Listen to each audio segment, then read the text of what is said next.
Hi, garden friends. Welcome to the channel. I'm Era, and this is Gardening on Purpose. If you're new here, welcome. And if you're a subscriber, welcome back. Thank you so much for taking the time to watch my video. I garden in Georgia, Zone 8A. It's Sunday, and it's time for a Sunday walkabout.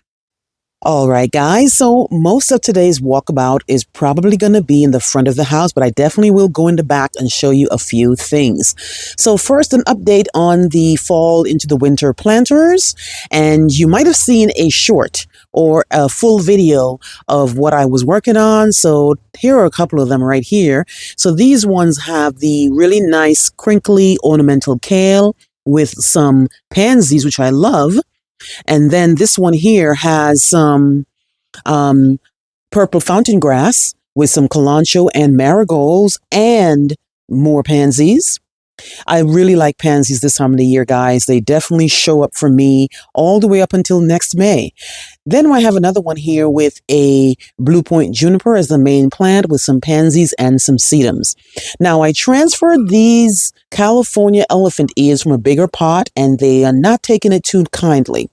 Maybe also because we have been going down to the late 50s, but these things are hardy from zones 8 or 9, so they shouldn't be reacting to our cooler temperatures like this yet.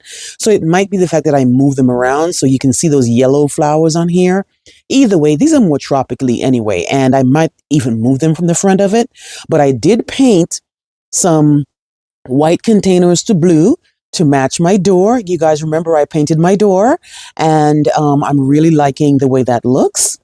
Right? So that's pretty much the pots that I have. And then I don't know if you guys know, but I really like elephants. So I have elephants all over the inside of my house. And I'm really trying to find a concrete elephant somewhere, but I just can never find it. But yeah, those are the pots that I have for the front of my yard. I really need to pressure wash my concrete area here. You can see, because what happens is that this area here is pretty much part shade to part sun, guys. So there's a lot of trees kind of hover over it, and it doesn't get direct sunlight. But as you know, I'm trying to cut some trees down, and I think one of the trees that I cut down will help to give more sun here so that it doesn't grow all that mossy stuff on here. But it definitely needs to be pressure washed leading up to my front door. Also at the front of my house, guys, my Shishigashara camellias are starting to bloom. They're mostly budded up, but some blooms have arrived.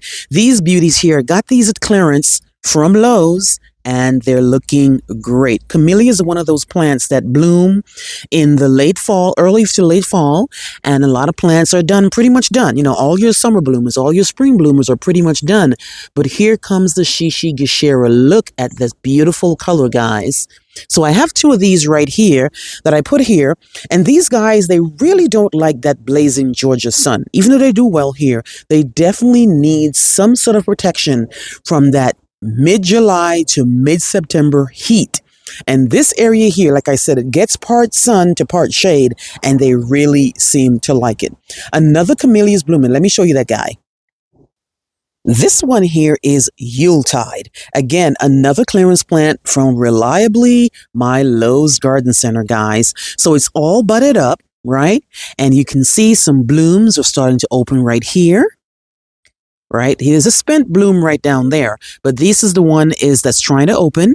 Same thing here, trying to open here. So I think by next week it should be in full bloom, but it is looking really, really nice. The Yuletide camellia, again, something that I have on my foundation that is in the part sun area, and it really, really seems to like it. So definitely stay tuned for when it's in full bloom. I definitely want to show that guy off. I'm actually going to move all these corabels or heucheras from this foundation area. They just never do well here. When I first planted them, they were looking great, but for whatever reason, they just look kind of rough, and I'm just tired of looking at them like that, and I'm just not liking what they're looking, especially for something that's supposed to lead up to my front door. I'm just not happy. Now, this guy looks like he's not going to make it. Well, he's not even there anymore. He's gone, so he's not going to make it. But look at this lemon guy here that's looking kind of rough, and then this red one here, I think this one is called watermelon something. That was the only only one that seems to be doing okay.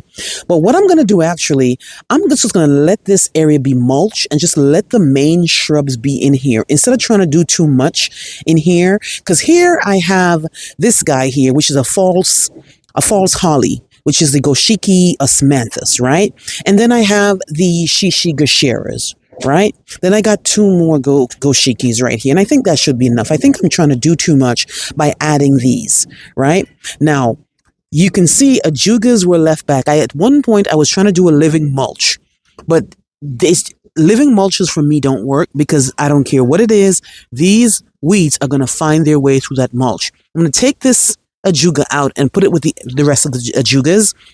But to be honest with you guys, I think I'm going to leave this guy empty and just have the main shrubs, right? So that's what I'm planning to do. Now, speaking of main shrubs, I'm holding out hope, guys, because you can see the spider's web fatsia is still holding on. Every time I wake up and I come outside, I look at this plant to make sure it's okay, because it's a very, very tricky plant for me. It's right on the cusp of being hardy, but I have some protection for it close to the house between two shrubs. So when we get really, really cold, I'll definitely know if this guy belongs outside. Let me know if you have spider's web fatsia and how it does in your yard.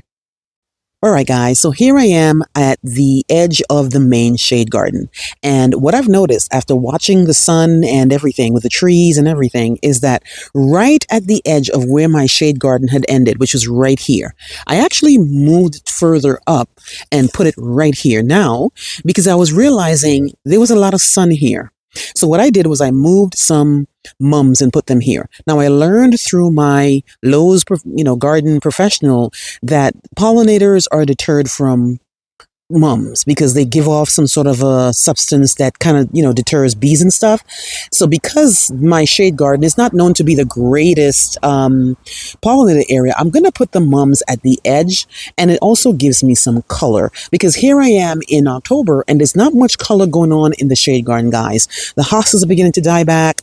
The Lyropias have already bloomed.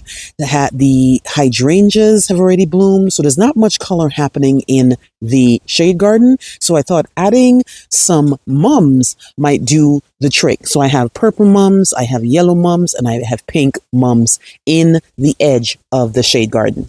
I don't know if you guys remember, but my neighbor had bought these blocks, right, at Home Depot, and he changed his mind, and then he sold them to me. I don't know what I'm going to do with them yet, but they're still where they were for the last couple of months. I definitely have to use it as some sort of a border in the garden, but I definitely will keep you updated as to what I do.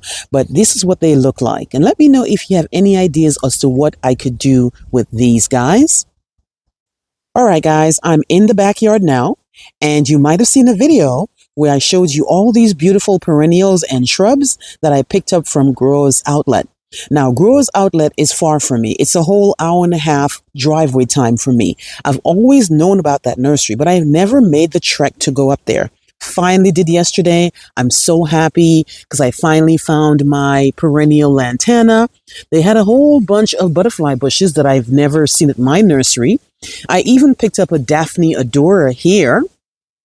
And then they had some tea olives that I picked up as well, and a whole bunch of different salvias, guys. So check out that earlier video that I put out showing you all the details about all these plants. I am so happy, so glad that I went up there, and I can't wait to go back. This one here is the Autumn Royalty Azalea. This one here is doing really, really great. It was actually the plant of the week last week. It looks really, really great. Now, when it first comes out, it looks more pinky, but as it matures and the bloom ages, it does get a little bit more purple. Let me know if you have this beauty in your yard and how it does. Another azalea that's beginning to bloom and come into its own is the Autumn Lily, one of my favorite azaleas. Now, as you know, the Encore series, they bloom 3 times a year, spring, summer, and fall. Now, the spring and the fall blooms, I think, are the best. And the reason why it does bloom in the summer, but I think the reason why it doesn't bloom as much is because it's so hot. And they do need a little bit of a relief from all this Georgia sun and humidity. But I'm happy to report that they're in full swing for their fall blooms. My elephant ears are still looking great. Now, I don't have to dig my elephant ears up. Same thing with my dahlias and same thing with my canna lilies. These guys here are the mammoth elephant ears that do amazingly well in my garden. Now, they're going to get knocked back once we get a frost, right? So in the next 2 or 3 weeks, when we get that frost, these guys will be knocked back and I will just literally just mulch it. I definitely will not dig it up, but they're looking great still. So here's my Canyon Creek abelia, looking kind of rough, and that's because I cut it back. I cut it back before it got cold, which is never a good idea for me personally, but I had to cut it back so I can move it. So here it is in front of my sunshine ligustrum, and that's not where it was, right? This is where it was the entire season. Ever since I bought it, actually, it was right here. So I took it out. And I moved it here because I really wanted this guy to get all the glory it was going to get. When it was right here, it was not getting all the visuals that it should get. So I moved it from here, this hole right here, and I brought it all the way over here on the side so you can see it from all angles of the yard. This is possibly one of the top 3 plants that bring in all the pollinators, the butterfly, the bees, the hummingbirds to my yard. Let me know if you have Canyon Creek abelia and how it does. I am still getting blooms from my coneflowers, guys. One of the most reliable perennials in my entire yard. Here we are in the 3rd week in October, and I'm still getting blooms. I'm so happy to report that. Let me know if you like coneflowers and how they do in your yard. All right, guys, that is pretty much it for me here today on this Sunday. Let me know what you think. Please like, please share, and please subscribe. Remember to hit that notification bell so you can be alerted on all my new videos. I'll see you on the next one. Bye-bye.